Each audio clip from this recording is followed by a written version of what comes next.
ನಮ್ ದೇಶ ಡಿಪ್ಲೊಮೆಸಿ, ವಿದೇಶಾಂಗ ನೀತಿ ಅಂತೆಲ್ಲ ಬಂದಾಗ ಇದಕ್ಕಿದ್ದಂತೆ ಈ ಯುದ್ಧದಲ್ಲಿ ಒಂದು ಶಾಂತಿ ದೂತನಾಗಿ ಪಾಕಿಸ್ತಾನ ಕಾಣಿಸ್ಕೊಳ್ತಾ ಇದೆ, ಮಧ್ಯಸ್ಥಿಕೆಯನ್ನು ವಹಿಸೋದ್ರ ಮುಖಾಂತರವಾಗಿ. ಇಸ್ಲಾಮಾಬಾದ್ ನಲ್ಲಿ ಮಾತುಕತೆ ಆರಂಭ ಆಗಿ ಒಂದ್ ವೇಳೆ ಅದೇನಾದ್ರೂ ಒಂದು ಕಾರ್ಯರೂಪಕ್ಕೆ ಬಂದಿದ್ದೇ ಆದ್ರೆ ತನ್ನ ಪ್ರಭಾವವನ್ನ ಇನ್ನೊಂದಷ್ಟು ಹೆಚ್ಚಿಸಿಕೊಳ್ಳುವ ಸಾಧ್ಯತೆ ಇದೆ. ಆಪರೇಷನ್ ಸಿಂಧೂರ್ ಆದ ಸಂದರ್ಭದಲ್ಲೂ ಅಮೆರಿಕ ಮತ್ತು ಇತರ ರಾಷ್ಟ್ರಗಳು ಪಾಕಿಸ್ತಾನದ ಜೊತೆಗೆ ನಿಂತಿದ್ವು, ಅದನ್ನ ನಾವು ನೆನ್ಪ್ ಮಾಡ್ಕೊಳ್ಬಹುದು. ಯಾಕೆ ಭಾರತ ಈ ತರ ಮಧ್ಯಸ್ಥಿಕೆಯನ್ನು ವಹಿಸಲಿಲ್ಲ? ಇನ್ಫ್ಯಾಕ್ಟ್ ಅಮೆರಿಕವು ಚೆನ್ನಾಗಿತ್ತು, ಅಬ್ಕಿವಾರ್ ಟ್ರಂಪ್ ಕಿ ಸರ್ಕಾರ ಅಂತ. ಈ ಕಡೆ ಇರಾನ್ನ ದೀರ್ಘಕಾಲೀನ ಇತಿಹಾಸ ಇದೆ. ಈ ಅವಕಾಶವನ್ನ ಭಾರತ ಬಳಸ್ಕೊಂಡಿಲ್ವಾ ಅಥವಾ ಬೇಕಂತ ಬಿಡ್ತಾ? ಪಾಕಿಸ್ತಾನ ಇದನ್ನ ಬಳಸ್ಕೊಳ್ತಿರೋದ್ರ ಹಿನ್ನೆಲೆ ಅಥವಾ ಕಾರಣಗಳು, ಇದನ್ನ ಹೇಗ್ ನೋಡ್ತೀರಿ ತಾವು? ಮೋದಿ ಸರ್ಕಾರ ಅಧಿಕಾರಕ್ಕೆ ಬಂದಾದ್ಮೇಲೆ ನಮ್ಮ ಭಾರತದ ವಿದೇಶಾಂಗ ನೀತಿ ಸಂಪೂರ್ಣವಾಗಿ ಏಕಪಕ್ಷೀಯವಾಗಿದೆ, ಅಮೆರಿಕದ ಗುಲಾಮಗಿರಿ ಮಾಡ್ತಿದೆ. ನಾವು ಕಳೆದ ಬಾರಿ ಇದೇ ಚರ್ಚೆ ಮಾಡ್ಬೇಕಾದ್ರೂ ಇದ್ರ ಬಗ್ಗೆ ಪ್ರಸ್ತಾಪ ಮಾಡಿದ್ವಿ. ಅಮೆರಿಕ ಹೇಳಿದಂತಹ ಎಲ್ಲಾ ಷರತ್ತುಗಳಿಗೂ ಕೂಡ ಭಾರತ ಒಪ್ಕೊಳ್ತಿದೆ. ಇನ್ಫ್ಯಾಕ್ಟ್ ಪಾಕಿಸ್ತಾನವನ್ನ ನಮ್ಮ ವಿದೇಶಾಂಗ ಸಚಿವರು ದಲಾಲ್ ರಾಷ್ಟ್ರ ಅಂತ ಕರೆದ್ರು.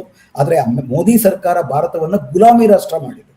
ಈಗ ಗುಲಾಮಿ, ದಲಾಲಿ, ಜೂನಿಯರ್ ಪಾರ್ಟ್ನರ್ ಈ ತರ 4 ಬಗೆಯ ಸಂಬಂಧಗಳಿರುತ್ತೆ ಶಕ್ತ ರಾಷ್ಟ್ರಗಳ ಜೊತೆ. ನಮ್ದು ಅದ್ರಲ್ಲಿ ಅತ್ಯಂತ ಕೆಳಗಿನ ಸ್ಥಾನದಲ್ಲಿ ಇದೀವಿ, ನಾವು ಗುಲಾಮರಾಗೋಗಿದ್ದೀವಿ ಅಮೆರಿಕಾಗೆ. ಇನ್ಫ್ಯಾಕ್ಟ್ ಏನಪ್ಪಾ ಅಂತಂದ್ರೆ ನಮ್ಮ ಸೈನ್ಯವನ್ನ, ನಮ್ಮ ಇಡೀ ಭೌಗೋಳಿಕ ವಿಷಯಗಳನ್ನ ಅವ್ರು ಬೇಕಾದ ರೀತಿ ಬಳಸಿಕೊಳ್ಳುವಂತಹ ರೀತಿ ಒಪ್ಪಂದಕ್ಕೆ ನಾವು ಸಹಿ ಮಾಡಿದ್ದೀವಿ.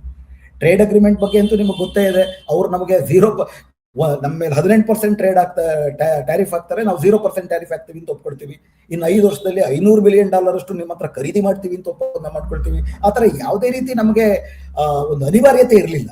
ಆದರೂ ಕೂಡ ಮೋದಿ ಸರ್ಕಾರ ಭಾರತವನ್ನ ಸಂಪೂರ್ಣವಾಗಿ ಏಕಪಕ್ಷೀಯವಾಗಿ ಅಮೆರಿಕದ ಜೊತೆ ಸೇರಿಸಿದೆ. ಮತ್ತೆ ಇತ್ತೀಚಿನ ದಿನಗಳಲ್ಲಿ ಫೆಬ್ರವರಿ 27ನೇ ತಾರೀಕು ಹೋಗ್ಬಿಟ್ಟು ನೇತನ್ಯಾಹುವನ್ನು ತಬ್ಕೊಂಡು ಮುತ್ಕೊಟ್ಟು ಬಂದ್ರು. ಅದಾದ 2 ದಿವಸಕ್ಕೆ ಯುದ್ಧ ನಡೀತು, ಇರಾನ್ ಯುದ್ಧ. ಅಂದ್ರೆ ಈ ಯುದ್ಧದಲ್ಲಿ ತಾನೊಬ್ಬ ನ್ಯೂಟ್ರಲ್ ಅಬ್ಸರ್ವರ್ ಅನ್ನುವಂತಹ ಪಾತ್ರವನ್ನ ಭಾರತ ವಹಿಸಲಿಲ್ಲ. ಅದು ಏಕಪಕ್ಷೀಯವಾಗಿ ಇಸ್ರೇಲ್ನ ಪರವಾಗಿ ನಿಲುವನ್ನ ತೆಗೆದುಕೊಳ್ತು. ಅಷ್ಟು ಮಾತ್ರ ಅಲ್ಲ, ಇಸ್ರೇಲಿನ ಆಸಕ್ತಿಯೇ ತನ್ನ ಆಸಕ್ತಿ ಅಂತಲೂ ಕೂಡ ತುಂಬಾ ಸ್ಪಷ್ಟವಾಗಿ ಹೇಳ್ತು. ಜಂಟಿಯಾಗಿ ನಾವು ಈ ಜಗತ್ತಿನಲ್ಲಿ ರಾಜಕಾರಣವನ್ನ ಮಾಡ್ತೀವಿ ಅಂತ ಕೂಡ ಹೇಳಿ, ಇನ್ಫ್ಯಾಕ್ಟ್ ಈ ಯುದ್ಧಕ್ಕೆ ಪ್ರಧಾನವಾಗಿ ದುರಾಸೆ, ದುಷ್ಟತನ ಮತ್ತು ದುರಾಕ್ರಮಣ ಮಾಡಿರುವಂತಹ ಒಂದು ನರಮೇಧಿ ಜಿನೋಸೈಡ್ ಇಸ್ರೇಲ್ನ ಜೊತೆ ಗಟ್ಟಿಯಾಗಿ ನಿಂತು ತಾನು ಪಕ್ಷಪಾತಿಯಾದಂಥ ನಿಲುವನ್ನು ತಗೊಂಡಿದ್ದೀವಿ ಅಂತ ಹೇಳಿದ್ರು. ಅಷ್ಟು ಮಾತ್ರ ಅಲ್ದಿರ ಇನ್ಫ್ಯಾಕ್ಟ್ ಭಾರತದ ಹಿತಾಸಕ್ತಿ ಇರಾನ್ ಜೊತೆ ಬೆಸ್ಕೊಂಡಿದೆ. ಅದು ನೋಡೋದಾದ್ರೆ ಚಬಹಾರ್ ಪೋರ್ಟ್ ಅಂತ ಒಂದಿದೆ ಇರಾನ್ನಲ್ಲಿ, ಅದಕ್ಕೆ ನಾವು ಸುಮಾರಷ್ಟು ಇನ್ವೆಸ್ಟ್ಮೆಂಟ್ ಕೂಡ ಮಾಡಿದ್ದೀವಿ.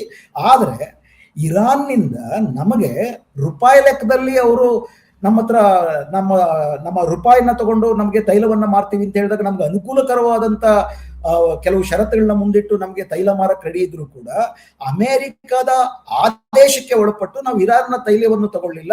ಚಬಹಾರ್ ಪೋರ್ಟ್ನು ಕೂಡ ಅರ್ಧಕ್ಕೆ ಕೈಬಿಟ್ವಿ. ಅಂದ್ರೆ ಕಷ್ಟಕಾಲದಲ್ಲಿ ಅಮೆರಿಕದ ದುಷ್ಟ ಆಕ್ರಮಣದ ವಿರುದ್ಧ ಇರಾನ್ನ ಜೊತೆ ನಾವು ನಿಲ್ಲಿಲ್ಲ. ಬದಲಿಗೆ ಯಾರ ಜೊತೆ ನಿಂತ್ವಿ? ಸ್ಪಷ್ಟವಾಗಿ ಇಸ್ರೇಲ್ನ ಜೊತೆ ನಿಂತ್ವಿ. ಅಮೆರಿಕ ಜೊತೆ ಅಂತೂ ಅವ್ರು ಹೇಳಿದ್ದನ್ನೆಲ್ಲ ಮಾಡ್ತೀವಿ ಅನ್ನೋ ರೀತಿ ಅವ್ರ ಜೊತೆಗೆ ನಾವು ನಿಂತ್ಕೊಂಡ್ವಿ.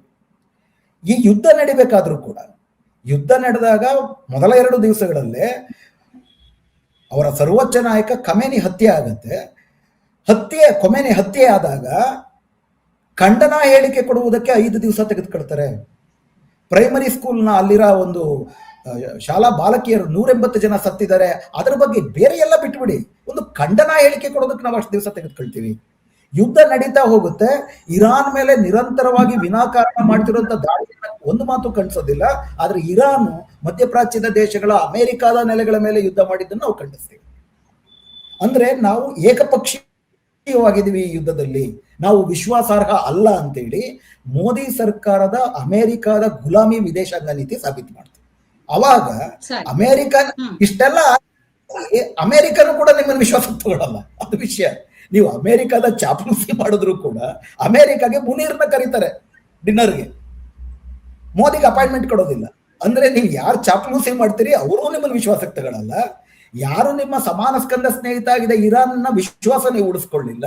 ಹೀಗಾಗಿ ಮೋದಿ ಸರ್ಕಾರದ ನೇತೃತ್ವದಲ್ಲಿ ಇರಾನಿನಷ್ಟೇ ಹಳೆಯ ನಾಗರಿಕತೆ ಆಗಿರುವಂತಹ ಭಾರತ ತನ್ನೆಲ್ಲಾ ವಿಶ್ವಾಸಾರ್ಹತೆಯನ್ನ ಕಳ್ಕೊಂಡು ಒಂದು ಇರ್ರೆಲೆವೆಂಟ್ ದೇಶ ಆಗ್ಬಿಟ್ಟಿದೆ ಈಗ ಅಂತಾರಾಷ್ಟ್ರೀಯ ಪಾಲಿಟಿಕ್ಸ್ ಅಲ್ಲಿ. ವಿಶ್ವಸ್ನೇಹಿ, ವಿಶ್ವಗುರು ಎಲ್ಲ ಬಿಟ್ಬಿಡಿ, ಇರ್ರೆಲೆವೆಂಟ್. ಪಾಕಿಸ್ತಾನ ಚೈನಾ ಜೊತೆ ಚೆನ್ನಾಗಿದೆ, ಇರಾನ್ ಜೊತೆ ಚೆನ್ನಾಗಿದೆ, ಅಮೆರಿಕ ಜೊತೆನೂ ಚೆನ್ನಾಗಿದೆ. ಸೊ ಇಸ್ಲಾಮಾಬಾದ್ಗಿಂತ ಒಳ್ಳೆ ಜಾಗ ಏನ್ ಬೇಕು? ಅದರರ್ಥ ಪಾಕಿಸ್ತಾನದಲ್ಲಿ ಅದ್ಭುತವಾಗಿದೆ, ಮುನೀರು ಅವ್ರದ್ದೆಲ್ಲ ಸದುದ್ದೇಶವಿದೆ, ಪ್ರಶ್ನೆ ಅದಲ್ಲ. ಅಂತ ಮೋದಿ ಬಗ್ಗೆನೂ ಆ ಮಾತು ಹೇಳಕ್ಕಾಗಲ್ವಲ್ಲ.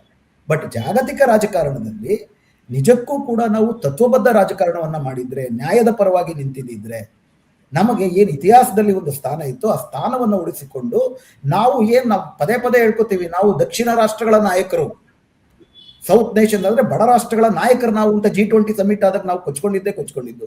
ಯಾರ ಮೇಲೆ ದಾಳಿ, ವೆನೆಜುಲಾದ ಮೇಲೆ ದಾಳಿ ಮಾಡಿ ಅವ್ರನ್ನ ತಗೊಂಡೋದ್ರು, ಬಡ ರಾಷ್ಟ್ರ, ಬಾಯಿ ಮುಚ್ಕೊಂಡಿದ್ವಿ. ಕ್ಯೂಬಾ ಮೇಲೆ ದಾಳಿ ಮಾಡ್ತೀವಿ ನೆಕ್ಸ್ಟ್ ಅಂತ ಅಂದ್ಬಿಟ್ಟು ಅಮೆರಿಕ ಹೇಳ್ತಾ ಇದೆ, ನಮ್ಮಿಂದ ಒಂದು ಖಂಡನ ಹೇಳಿಕೆ ಬರೋದಿಲ್ಲ. ಇರಾನ್ ಮೇಲೆ ದಾಳಿ ಆಗುತ್ತೆ. ಪ್ಯಾಲೆಸ್ತೈನ್ ಬಗ್ಗೆ ನಿರಂತರವಾಗಿ ಪ್ಯಾಲೆಸ್ತೈನ್ಗೆ ಶಸ್ತ್ರಾಸ್ತ್ರಗಳನ್ನ ಕಳಿಸೋ ಕಾಂಟ್ರಾಕ್ಟ್ ನಾವು ಸಹಿ ಮಾಡಿದ್ದೀವಿ. ಸೊ ಎಲ್ಲ ಕಾರಣಗಳಿಗಾಗಿ ಭಾರತ ತನ್ನ ಮೋದಿ ಸರ್ಕಾರದ ನೇತೃತ್ವದಲ್ಲಿ ಭಾರತಕ್ಕೆ ಅಪಾರವಾದಂತ ನ್ಯಾಯ ಇದೆ. ಭಾರತಕ್ಕಿದ್ದಂತ ಒಂದು ದೊಡ್ಡ ಸ್ಥಾನಮಾನ ಏನಿತ್ತು ಅದು ಸಂಪೂರ್ಣ ಕುಸಿದಿದೆ. ಅದಕ್ಕೆ ನೇರವಾಗಿ ಕಾರಣ ಮೋದಿ ಸರ್ಕಾರದ ವಿದೇಶಾಂಗ ನೀತಿ, ಅವರ ಸ್ವಾರ್ಥ ಹಾಗೂ ಹಿಂದುತ್ವ ಪರ ಸುಪ್ರಮೆಸಿಸ್ಟ್. ಒಂದು ಕಡೆ ವೈಟ್ ಸುಪ್ರಮೆಸಿಸ್ಟ್ ಟ್ರಂಪ್, ಬಿಳಿಯರೇ ಶ್ರೇಷ್ಠರು ಅನ್ನುವ ಟ್ರಂಪ್, ಇನ್ನೊಂದು ಕಡೆ ಯಹೂದಿಗಳೇ ಶ್ರೇಷ್ಠರು ಅನ್ನುವ ನೇತನ್ಯಾಹು, ಇನ್ನೊಂದು ಕಡೆ ಹಿಂದೂಗಳು ಬ್ರಾಹ್ಮಣರೇ ಶ್ರೇಷ್ಠರು ಅನ್ನುವಂತಹ ಮೋದಿ. ಈ ಶ್ರೇಷ್ಠತಾ ಸಿದ್ಧಾಂತವಾದಿಗಳು ಯಾರಿದ್ದಾರೆ, ಇವ್ರು 3 ಜನ ಸೇರ್ಕೊಂಡು ಇಡೀ ಜಗತ್ತನ್ನ ಹಾಳು ಮಾಡ್ತಿದ್ದಾರೆ.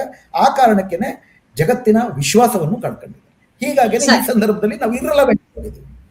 ಸರಿ, ಈ ವಿಚಾರದ ಬಗ್ಗೆ ಇಷ್ಟೊತ್ತು ತಮ್ಮ ಪಾಯಿಂಟ್ ಆಫ್ ವ್ಯೂ ಅನ್ನ ಹಂಚ್ಕೊಂಡ್ರೆ ಸುಂದರ್ ಅವರೇ, ಮತ್ತೊಂದು ವಿಚಾರಕ್ಕೆ ಹೋಗೋಣ.